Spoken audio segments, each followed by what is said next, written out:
تیسرے فقرے میں فقر کے آثار کی اشارہ کرتے ہوئے فرماتے ہیں کہ فقر عقلمند انسان کو گنگا بنا دیتا ہے، یعنی دلیل و برہان قائم کرنے سے روک دیتا ہے۔ فقیر انسان دو طرفہ حملے کا شکار ہوتا ہے، ایک طرف اندرونی طور پر وہ احساس کمتری کا شکار ہو جاتا ہے جس کی وجہ سے اس کی خود اعتمادی کو ایک بڑا دھکا لگتا ہے۔ ایسی صورت میں اس کی عقلمندی اور چالاکی سب دھری کی دھری رہ جاتی ہے اور اس کے قدم لڑکھڑانے سے دلیل و برہان کی کمان اس کے ہاتھوں میں سست پڑ جاتی ہے۔ دوسری طرف یہ کہ لوگ فقیروں کی بات سننے کے لیے تیار نہیں ہوتے، وہ تو امیروں کے تقرب کی راہ کی تلاش میں ہوتے ہیں۔ اب اگر ایک موقع مل گیا امیرت سے تقرب کا تو ایسی صورت میں امیر کے دلائل کو سنیں گے غریب کے؟ ظاہر سی بات ہے فقیر کی باتوں کو ان سنی کر دیں گے۔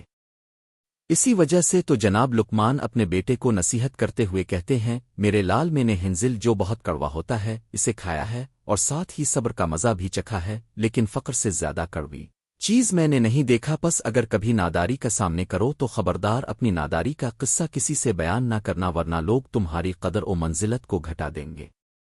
رسول خدا سلم کے چچا عباس کہا کرتے تھے، لوگ مالداروں سے اس طرح چپک جاتے ہیں جیسے سورج سے اس کی شعاع، مالدار ان کے لیے میٹھے پانی سے زیادہ فرحت بخش، بلندی میں آسمان سے اونچے، ٹیس میں شہد سے زیادہ شرین، لطافت میں پھولوں سے بھی زیادہ پاکیزہ، ان کی غلطیاں عین ثواب، ان کی برائیاں حسنات، اور ان کی باتیں ساری مورد قبول، ان کی بیٹھک رفیع ہوتی ہے اور ان کی باتوں سے کوئی اوبتا نہیں ہے۔ لیکن لوگ فقیر کو سراب سے بھی زیادہ جھوٹا سمجھتے ہیں، شیشے سے بھی زیادہ ثقیل و ناگوار ہوتے ہیں، ان کے پاس سے گزریں گے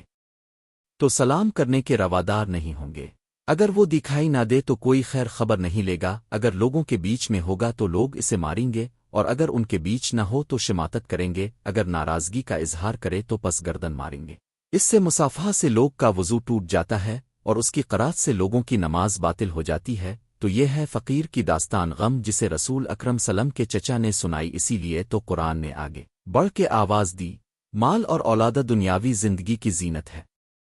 ہاں ایک فقر ہے جس کی روایت میں مدح کی گئی ہے، جسے رسول خدا سلم نے اپنے آپ کے لیے فخر قرار دیا ہے، البتہ جس فقر کا رسول خدا ذکر کر رہے ہیں وہ قناعت اور سادہ زیست کی طرف اشارہ ہے، اور جس فقر کے بارے میں رسول کے وسیع نے اشارہ کیا وہ فقر معیشتی ہے۔